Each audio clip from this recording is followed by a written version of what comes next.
हरे कृष्णा। आज से आप लोगों को टेंस में यहाँ देखना है कि हम प्रेजेंट इंडेफिनिट टेंस के प्रारंभ किए। प्रेजेंट इंडेफिनिट टेंस की पहचान क्या है? हिंदी वाक्य की क्रिया के अंत में, यहाँ देखो मैंने शॉर्टकट लिख दिया है ताहती है, तो आप जानते रहें कि कहाँ ताहती है। हिंदी वाक्य की क्रिया के अंत में ता है, ती है, ते हैं इत्यादि शब्द आते हैं। इसको आपको ध्यान रखना है क्योंकि आप पहचान कैसे करोगे। अब जैसे सपोज करो कि राधा पत्र लिखती है, राधा पत्र लिखती है, तो लिखती है, हाँ अंतिम शब्द क्या हो गया? ती है। वे घर जाते हैं तो ते है। वह अपना काम करता है, तो इस प्रकार जहाँ पर होगा ता है, ती है, ते हैं, तो वो किस टेंस की पहचान हो गई? प्रेजेंट इंडेफिनिट टेंस की पहचान हो गई। अब इसको 4 प्रकार के सेंटेंस में पढ़ना है: affirmative, negative, interrogative, interrogative plus negative. Affirmative यानी साधारण वाक्य या स्वीकारात्मक वाक्य, वो वाक्य जो जिसमें सीधे वो पत्र लिखती है या राधा पत्र लिखती है, वो अफर्मेटिव सेंटेंस हो गया। राधा पत्र नहीं लिखती है, वह निगेटिव हो गया। क्या राधा पत्र लिखती है? क्या शब्द आया? वो इंट्रोगेटिव हो गया, प्रश्नवाचक हो गया। और जहाँ प्रश्नवाचक के साथ साथ नकारात्मक भी होता है, वो इंट्रोगेटिव प्लस निगेटिव कहते हैं। जैसे क्या राधा पत्र नहीं लिखती है, तो वो इंट्रोगेटिव प्लस निगेटिव हो गया।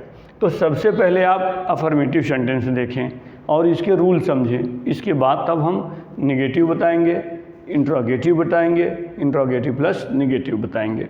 तो very first of all you will have to understand affirmative sentence. Affirmative sentence माने साधारण वाक्य या स्वीकारात्मक वाक्य जिसमें ना नहीं होता है या प्रश्नवाचक शब्द भी नहीं होते हैं। अब इनके रूल होते हैं, रूल आपको समझना होगा और याद करना होगा। अब पर्सनल प्रोनाउन में मैंने बताया था, जैसा कि मैंने पहले बताया कि पार्ट्स ऑफ स्पीच समझे रहेंगे तो सारी चीज़ें एकदम आसान हो जाएंगी। यहाँ यस या यस से संबंधित, वर्ब से संबंधित चीज़ें भी हम बताए थे। मेन वर्ब को फिनिट वर्ब कहते हैं।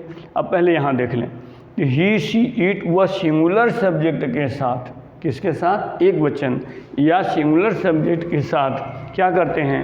मेन वर्ब के फर्स्ट फॉर्म में, मेन वर्ब के फर्स्ट फॉर्म में। अब ध्यान रखें कि सेकेंड या थर्ड फॉर्म में यस या यस लगता ही नहीं है। तो एक बार में दिमाग में ले ही लेना चाहिए कि जब भी यस या यस लगेगा, किस में लगेगा? वर्ब के फर्स्ट फॉर्म में ही लगता है, सेकेंड थर्ड में लगता नहीं है।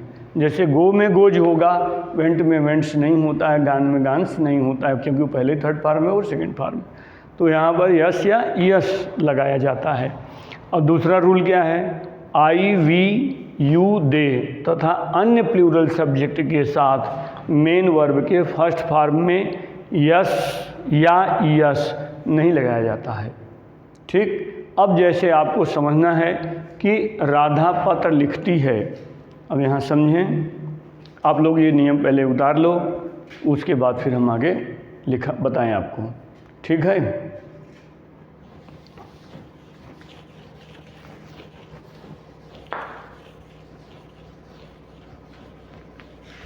ऐसे है राधा पत्र लिखती है, वे पत्र लिखते हैं। अब इसको देखकर ये समझ में आएगा कि ती है और ते हैं, ती प्रेजेंट इंडेफिनिट टेंस है, और राधा सिंगुलर सब्जेक्ट है, नाम है, प्रॉपर नाउन है। तो पहले क्या लिखेंगे?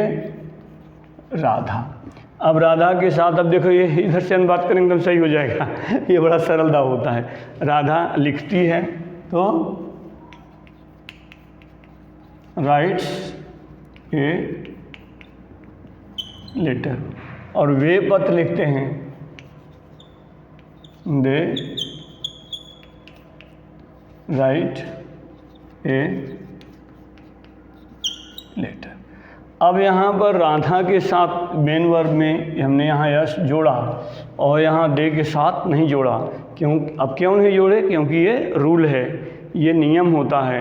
राधा सिंगुलर सब्जेक्ट है, इसलिए इसके मेन वर्ब में यहाँ यस जुड़ा है Radha writes a letter.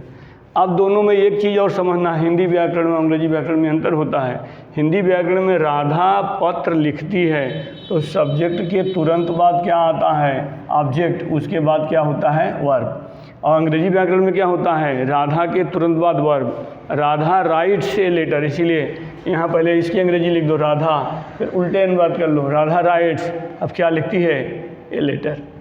Way they right क्या, ए लेटर। तो ये इस प्रकार है। इसके बाद और एग्जाम्पल्स हैं जिनको आप लोग को प्रैक्टिस करेंगे तब आपको ये समझ में आएगा।